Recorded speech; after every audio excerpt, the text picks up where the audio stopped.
a Dios porque en su misericordia, mis hermanos, Él nos alcanza, Él nos bendice, Él obra, Él se glorifica porque es bueno, porque Él es fiel, porque Él no cambia, porque Dios es todo, ¿verdad? A veces a nosotros se nos acaban las palabras, a veces, bueno, me acabo de decir, siempre el ser humano tendemos a ser ingrato, ¿verdad?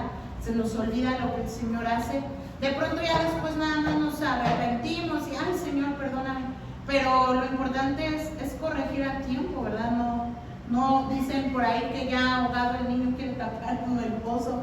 Entonces es importante que aprendamos a obedecer a Dios, a honrarlo, a servirle antes de la prueba. Muchas veces cuando vienen situaciones difíciles a nuestra vida, ahí sí, Señor, ayúdame, y venimos arrepentidos, ¿verdad? Un corazón genuino, pero en arrepentimiento. ¿Y qué es lo que le estamos dando a Dios? Pues puro arrepentimiento. Es importante darle a Él obediencia, darle alabanza. Así es que bueno, pues el día de hoy estamos retomando nuestra enseñanza de lo que es la doctrina. Estamos hablando acerca de estas bases, de lo que creemos como iglesia universal, porque estamos viendo que hay doctrina fundamental y que hay doctrina complementaria. Dijimos que la doctrina fundamental son 3 aspectos que no se mueven, que no deben cambiar y que todo hijo de Dios debe conocer. Y la doctrina complementaria son variables en cuanto a las prácticas. Un ejemplo, hablábamos de la Santa Cena o la Cena del Señor, que hay congregaciones que lo practican cada semana, hay quien lo practica una vez al año, hay quien lo practica cada mes. La palabra de Dios no especifica cada cuánto. También hablamos del bautismo, por ejemplo, hay quien lo hace por inmersión, hay quien lo hace por aspersión, hay quien bautiza niños, hay quien bautiza adultos. Bueno, la Biblia nos da un ejemplo de cómo lo hizo el Señor Jesús, y en base a eso es que cada uno va tomando ese modelo a seguir. Y tenemos estos 3 dogmas de fe. Dijimos que si alguien viene y nos pregunta, bueno, ¿tú qué crees? Cuando es una persona ajena al Evangelio, pues basta con decirle 3 aspectos: creemos en Dios, creemos en la Biblia y creemos en la iglesia.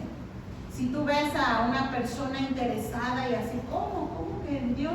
Ah, bueno, ya damos el otro paso. El otro paso se llama dogmas de fe. Los dogmas de fe tienen que ver con toda esta frase. Yo quiero invitarle a que nos aprendamos la frase, dirían por ahí, al pie de la letra. Así como dice la palabra, así, bueno, no la palabra, este dogma, este escrito, así memorizarlo, así aprenderlo, así conocerlo. Ajá. Entonces, vamos a hacer nuestra declaración de fe. Aquí está en el pizarrón nuestros dogmas y les voy a invitar a que juntos podamos hacer esta declaración. ¿Alcanzan a leer? Sí. ¿Sí? Ok. Vamos a hacer nuestra declaración de que creemos en Dios. Todos juntos, por favor, dice así. Creemos en un solo Dios verdadero, Padre, Hijo y Espíritu Santo. Muy bien. Nuestra declaración de la Biblia. Creemos que toda la Biblia es inspirada por Dios y nuestra norma de fe y conducta. Muy bien. Nuestra tercera declaración en cuanto a la Biblia. Creemos en un perdón en cuanto a la iglesia. Nuevamente, creemos en una sola iglesia de Cristo, universal e indivisible. Muy bien. Mis hermanos, esto lo vamos a estar recite y recite y recite hasta que nos lo aprendamos bien aprendidito. Ajá. Sí. Y yo creo que vamos a promover un premio para el que se los aprenda, pero al pie de la letra, así como hemos hecho el juego de Juan Pinocho. ¿Se acuerdan? Bueno, los que han jugado Juan Pinocho, que tienes que decir exacto, así lo vamos a hacer. ¿Sale? Nuestras declaraciones, nuestros dogmas de fe. Y la semana pasada estuvimos hablando acerca del origen, los antecedentes de nuestra historia. Si recuerdan, dijimos que todo lo que son los comienzos lo encontramos en el libro de Génesis. Hablamos del ser humano, cómo es que el ser humano es hecho a imagen y semejanza de Dios.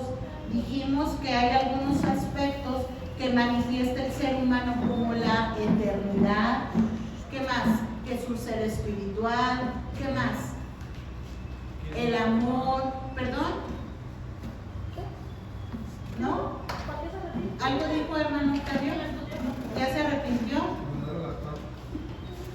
Ok, vimos esos aspectos en los cuales somos semejantes. También hablamos de que así como Dios es Padre, Hijo y Espíritu, nosotros somos espíritu, alma y cuerpo, ¿verdad?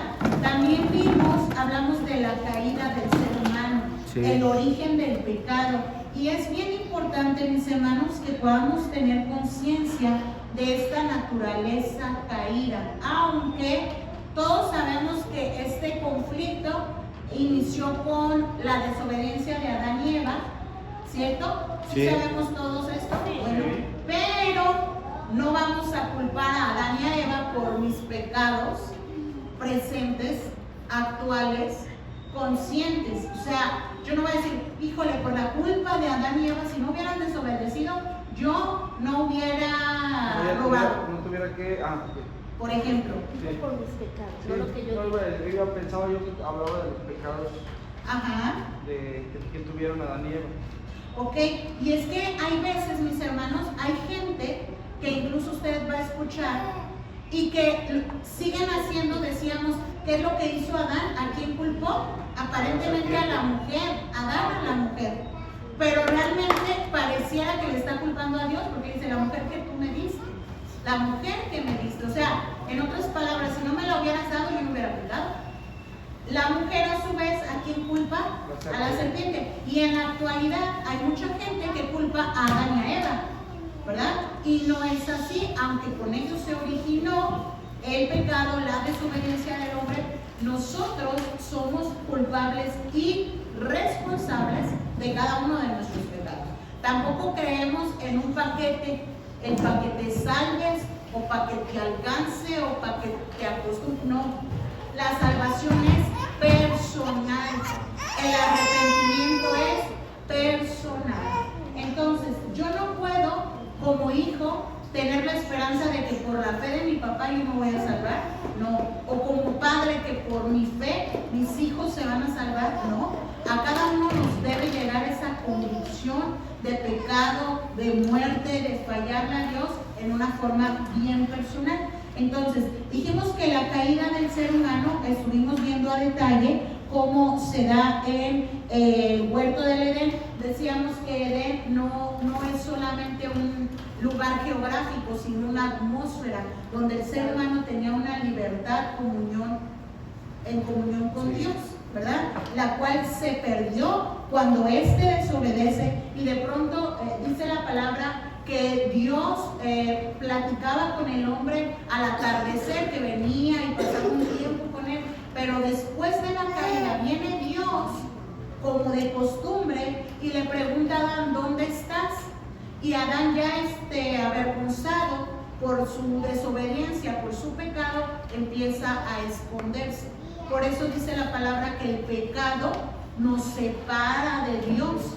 Y no es que Dios no nos ame, nos sigue amando, pero ese pecado estorba a un fluir, a una libertad en relación con Dios. ¿Qué otro aspecto vimos? Hablamos de que el ser humano, antes de la caída, ¿se acuerdan de este comparativo que hicimos? Que había una condición antes y una condición después de la caída. Yo le voy a mencionar el antes y usted me va a decir el después, o le voy a mencionar el después y usted me va a decir el antes, a ver si se acuerdan. Dijimos que antes el ser humano tenía espíritu, alma y cuerpo. Antes de la caída, o sea, cuando todo era perfecto, espíritu, alma y cuerpo. ¿Cómo se convirtió después de la caída? Espíritu, alma y... Antes era espíritu, alma y cuerpo. Antes era espíritu, alma y... Esto dice la misma. No, porque nada más con la palabra, ¿sí no? Después, Después era ¿qué año? Después era alma, cuerpo y después espíritu. ¿Qué es lo que se altera? El orden. El orden. Seguimos siendo espiritual y cuerpo, pero se altera el orden. En el orden inicial, el original, el diseño de Dios es primero espíritu. Después puede ser el alma y después el cuerpo. Acuérdense que el cuerpo solo es el conducto. Pero si gobierna el alma, yo voy a hacer de acuerdo a mis emociones. Si gobierna el espíritu, yo voy a hacer de acuerdo a la voluntad de Dios. Pero una vez que cae el ser humano y se pierde este orden, ahora ya no es espíritu, alma y cuerpo. Ahora es alma, cuerpo y al último el espíritu. Ajá. Otra de las condiciones, ahora le voy a decir después. Después de la caída, el ser humano empieza a experimentar la muerte. Antes de la caída, ¿cómo era? era eterno. Era vivir para siempre, esa eternidad. Ajá. Ahora, dijimos que en este renglón encontramos también las enfermedades. El ser humano no estaba planeado ni diseñado para padecer enfermedades, para que se desgastara como se desgasta ahora, para que se enfermara, se sintiera mal. No, era para vivir en esa plenitud. Otro aspecto, antes de la caída existía ese amor perfecto. Después de la caída existe un miedo. El ser humano tampoco debería haber experimentado el miedo, la vergüenza, la soledad, la tristeza, pero todo eso se adquirió después de la caída como consecuencia del pecado. Otro aspecto, dijimos que antes en el diseño original de Dios existía la igualdad entre el hombre y la mujer. ¿Se acuerdan? ¿Y qué pasó después? La mujer no tenía como la misma igualdad. Ajá. Ahora el deseo de la mujer iba a ser el de su marido. El marido se iba a enseñorear de ella. Dice, cuando Dios habla con la mujer, le dice que el varón se enseñoreará de ella y que su deseo iba a ser para su marido. Ese no era el plan original. El plan es varón y hembra, los creó iguales, sin distinciones. Pero después de la caída, entonces sí.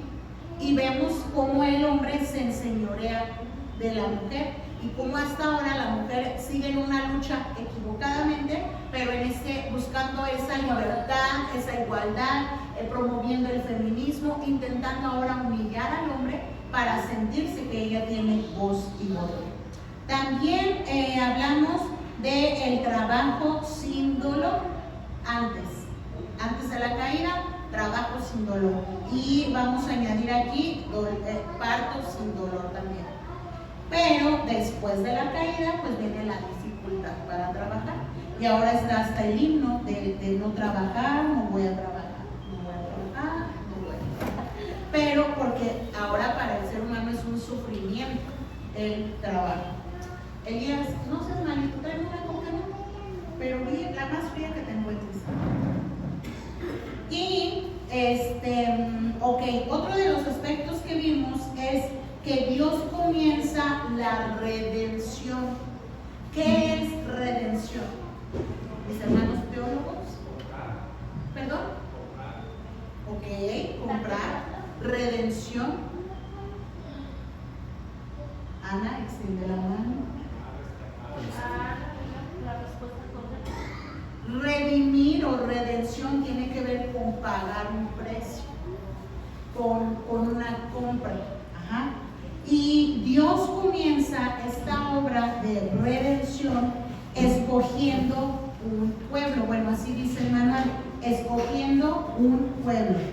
¿Cuál es ese pueblo? El pueblo de Israel. ¿Por qué se llama pueblo de Israel?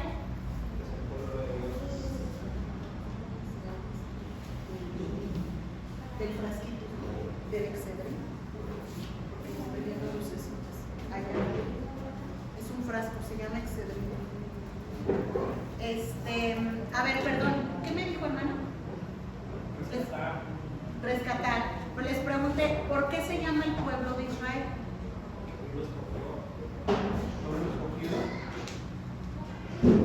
¿Por qué Israel?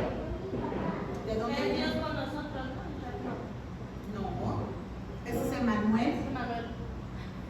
¿Por qué Israel? No le dije por qué pueblo escogido. ¿Por qué Porque Israel? ¿Quién fue Israel? Jacob. A ver, vamos a ver.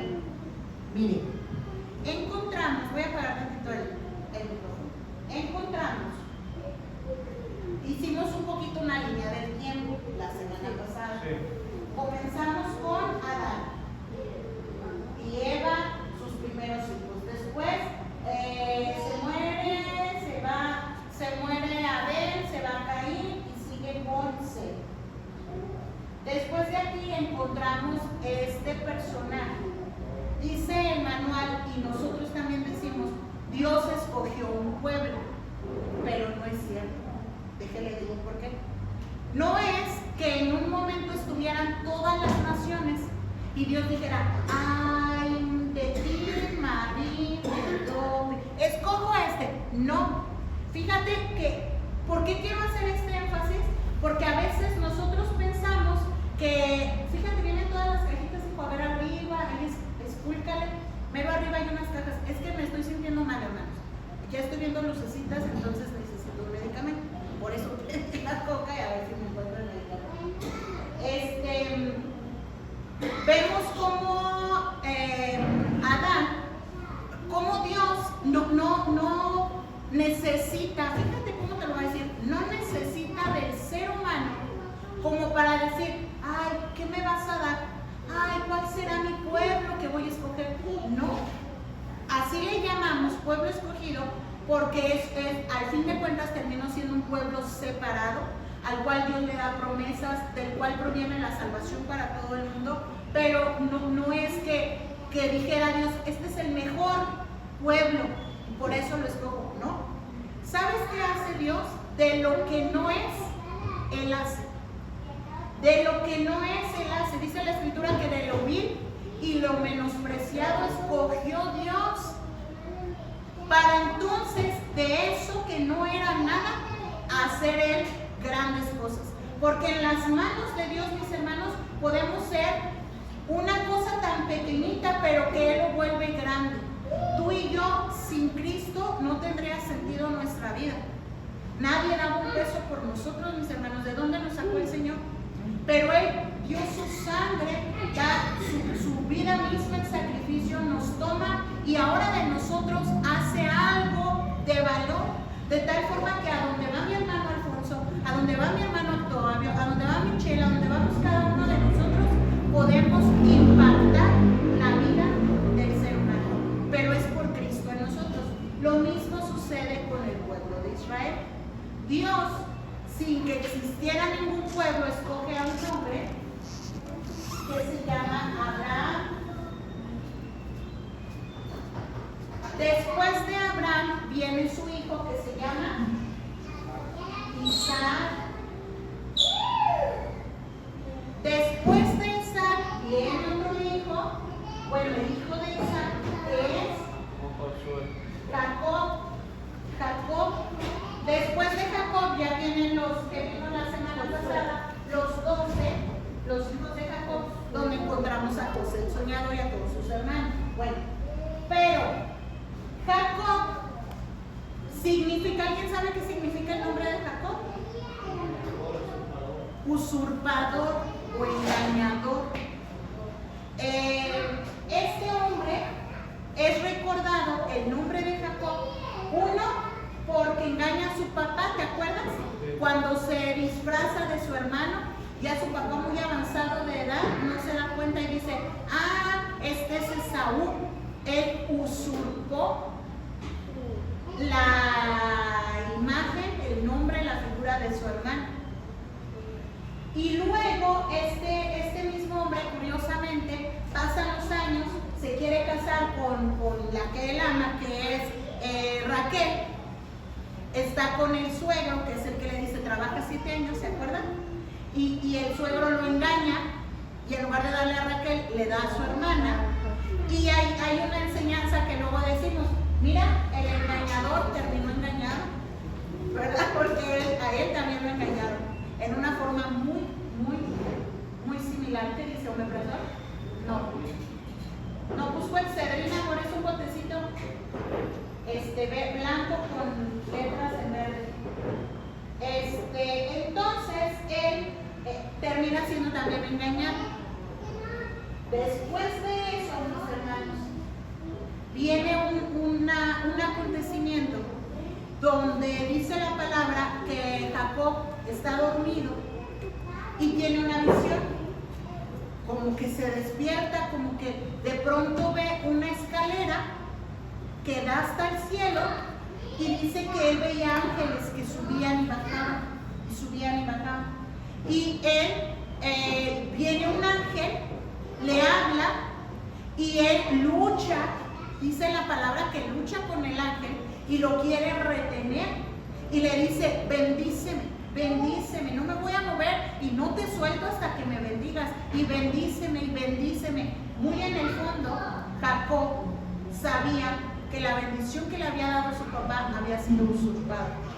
Y él pide al ángel, bendíceme. Aquí este ángel está representando a Jesús, que es el ángel de Jehová, es el Señor Jesucristo antes de ser encarnado. Y entonces el ángel lo bendice, dice que lo hiere en el muslo, y después de ahí ya Jacob como que iba cojeando, pero le cambia el nombre. Dice, tu nombre ya no será más Jacob, el engañador, el mentiroso, el usurpador, no. Ahora tu nombre será Israel. A este hombre Dios le cambia el nombre por Israel. Y aquí comienza Dios ya le da esa promesa desde Abraham. Él está viviendo en la promesa de ese pueblo escogido, pero con el nombre de Israel. Porque Dios no dijo, pues que se quede con el mismo nombre y que sea el pueblo de Jacob. Fíjate que para Dios es bien importante quiénes somos, de dónde venimos, pero también a dónde vamos. Yo no sé si tú antes tenías un apodo. Mi esposo sí. Él no te lo voy a decir, hay el que te cuente, pero tenía uno que otro apodo. Y él era conocido así, como el fulano, ¿verdad? Y de hecho él no estaba acostumbrado a que le dijeran por su nombre. Pero aún en Cristo, mis hermanos, Dios hace eso. Transforma nuestra mente, transforma nuestra vida y hasta el nombre nos cambia. ¿Qué quiere decir eso? Nos dignifica. Ya no eres, él comparte, ya no eres el malos pasos, el briagas diarias, el no sé, llores nada, el machacas, ¿sí?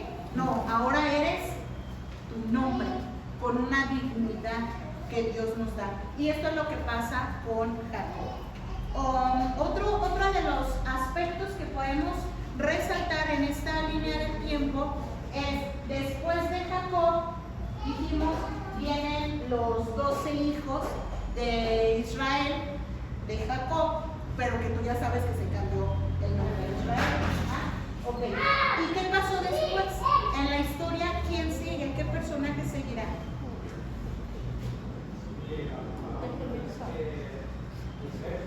Moisés. Dijimos que la semana pasada dijimos que el pueblo de Israel, bueno, dijimos que la familia de Jacob entró a Egipto. ¿Por qué entró a Egipto? Por Josué, porque hubo una...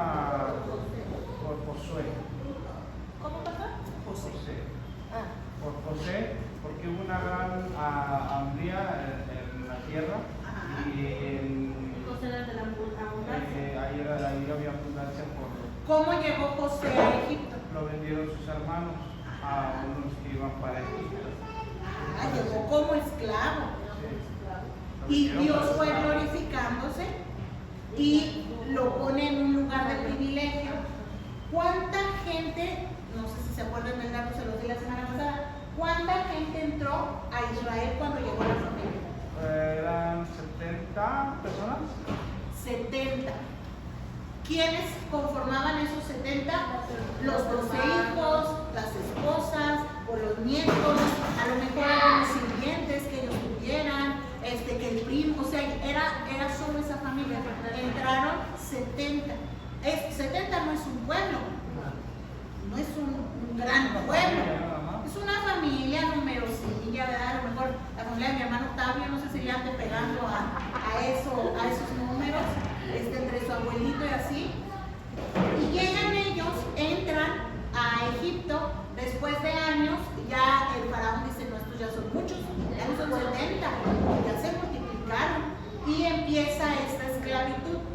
¿Cuántos años duraron en esclavitud? 430 años. 430 años duraron esclavos en Egipto. Y entonces aparece este siguiente personaje, que es Moisés. Moisés es conocido Abraham es conocido como el padre de la fe, ¿verdad? O el patriarca. A él se le dio la promesa de una gran nación. Él solo vio un hijo. Bueno, vio dos. Uno que no era el de la promesa y el que sí era de la promesa. Ve a estos dos, que es Isaac. Ve a estos dos hijos, pero es lo único que ve. Cuando Dios le había prometido una multitud como las estrellas, como la arena del mar, pero él no lo vio.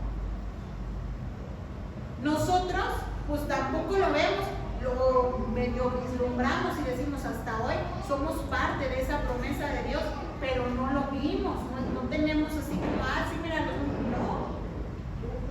Todo es por fe. Dijimos que la gente del Antiguo Testamento veía hacia el futuro y decía, por fe yo creo que va a venir un Salvador. Y la gente después del Nuevo Testamento y nosotros vemos hacia el pasado y decimos, por fe yo creo que vino un Salvador. Ajá. Okay. Después de Israel, después de Jacob, encontramos a Moisés. Moisés es conocido como el libertador. Ajá. Moisés, el libertador. También vas a escuchar frecuentemente decir Moisés, el héroe nacional. Lo que para los mexicanos sería un Benito Juárez, un Miguel Hidalgo, eso es Moisés para los judíos, para los hebreos, el héroe nacional. Moisés, mis hermanos, es un instrumento que Dios usa para varios aspectos del pueblo de Israel. No es solamente historia. A través de Moisés y en este lapso, que es un periodo, se le puede llamar mosaico, vas a escuchar luego esa palabra, mosaico, es el periodo de la vida de Moisés. Con Moisés encontramos los 10 mandamientos, encontramos la ley. Con Moisés encontramos el comienzo del sacerdocio.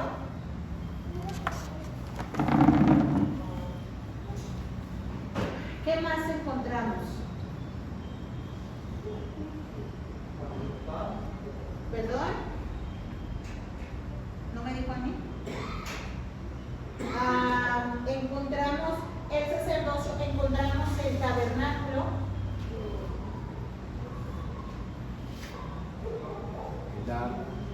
¿Perdón? Bueno, con el tabernáculo está el arca. Encontramos todos estos simbolismos, el arca, el candelabro, la mesa de los panes, el incensario, en este periodo de Moisés. Y es importante porque todo lo que Moisés enseña es la sombra, la imagen o una proyección de lo que iba a ser en el futuro. Ajá. Para ellos, todos los rituales simbolizaban que un día iba a venir el Salvador. Pero el Salvador no fue anunciado solo para Moisés. El Salvador no fue anunciado desde Jacob, desde Isaac, desde Abraham, sino desde el comienzo.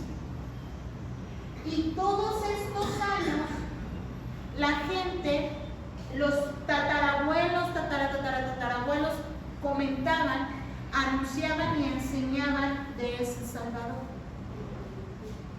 Y ellos sabían, desde la historia de Adán, de Eva, ellos enseñaban, no es que un día nosotros desobedecimos, vivíamos en un jardín con Dios, pero desobedecimos y fuimos desterrados. Yo me imagino a los demás hijos de Adán y de Eva, que la Biblia no menciona, pero que seguramente existieron, preguntando, papá, ¿y por qué no regresamos? Pues vamos otra vez.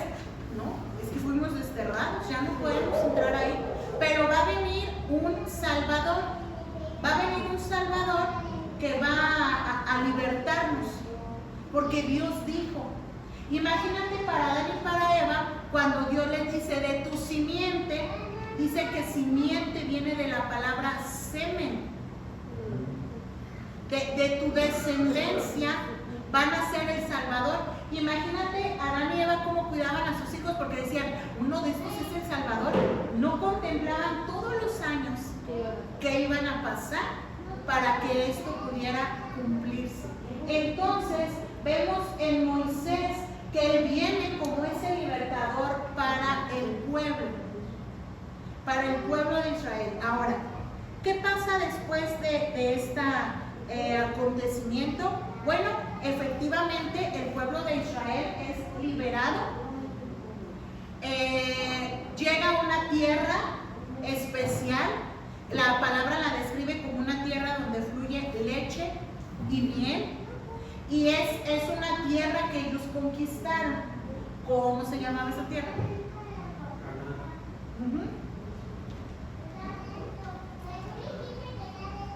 Geográficamente, Canaán. Haz de cuenta que es un crucecito pequeñito. De este lado hay desierto, pero en esta tierra, que es un cruce pequeñito, haz de cuenta aquí en México, todo lo que es Michoacán, toda esa tierra muy fructífera, que lo que sea que plantes, ahí se te da. Así era esta tierra.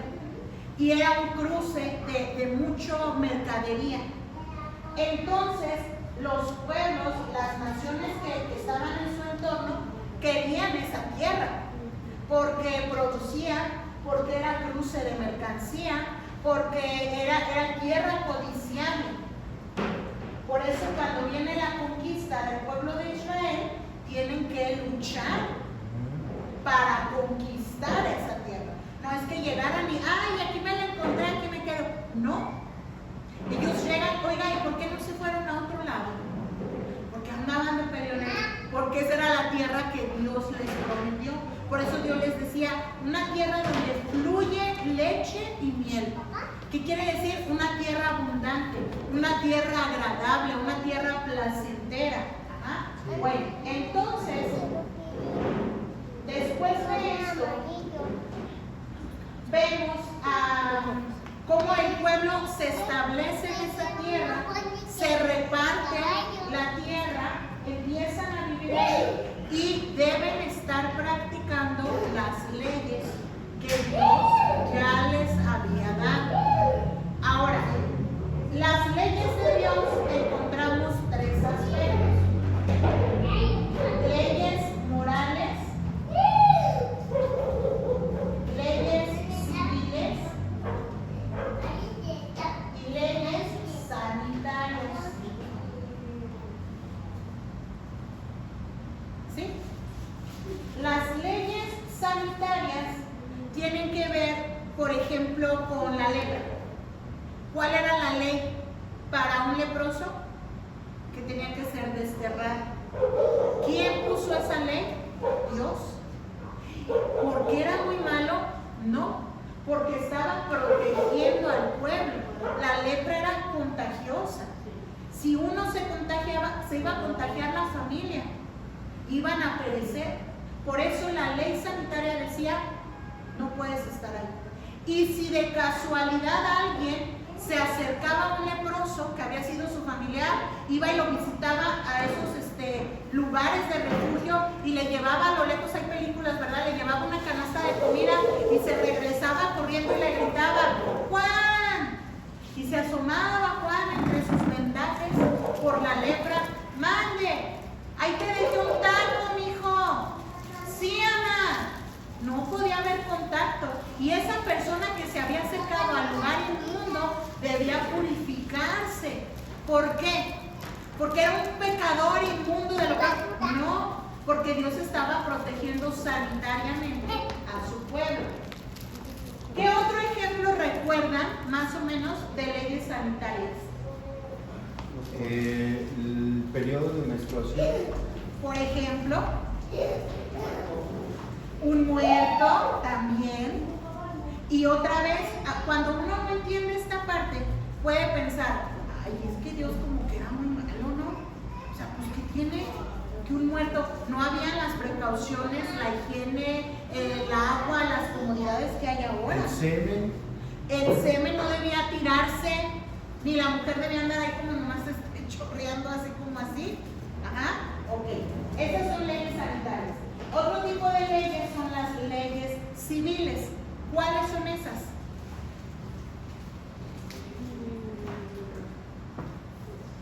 Estas son las mismas, ¿verdad? Ando como desvariando, ¿ves?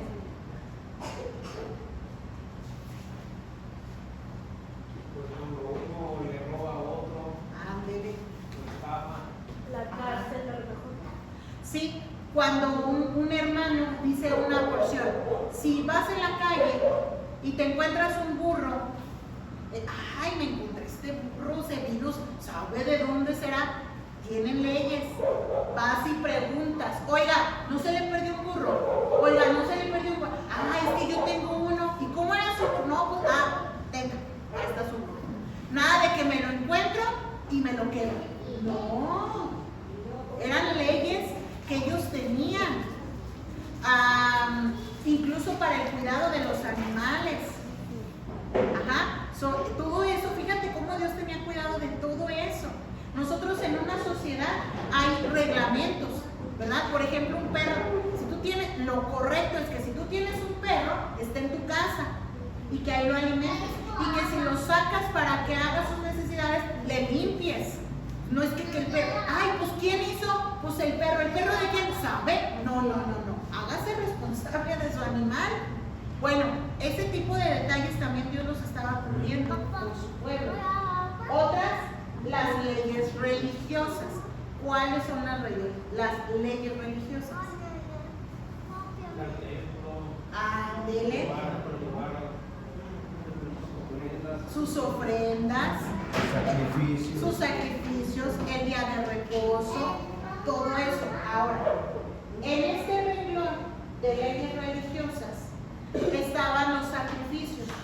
Y lo que hacían era que según el pecado traían un animalito y a ese animalito se le ponían las manos en señal de que mis pecados se le transferían a ese animalito. Entonces, todos mis pecados ya se le habían pasado al animal y tenía que morir, porque la paga del pecado es muerte. Alguien se tiene que morir por el pecado. El que se sacrificaba era ese animal. Y esa ofrenda subía a Dios como un olor fragante, un olor agradable, y que cubría el pecado del pueblo. No lo borraban ni lo quitaban, lo cubrían. Hay todo un ritual que me gusta explicarlo porque son detalles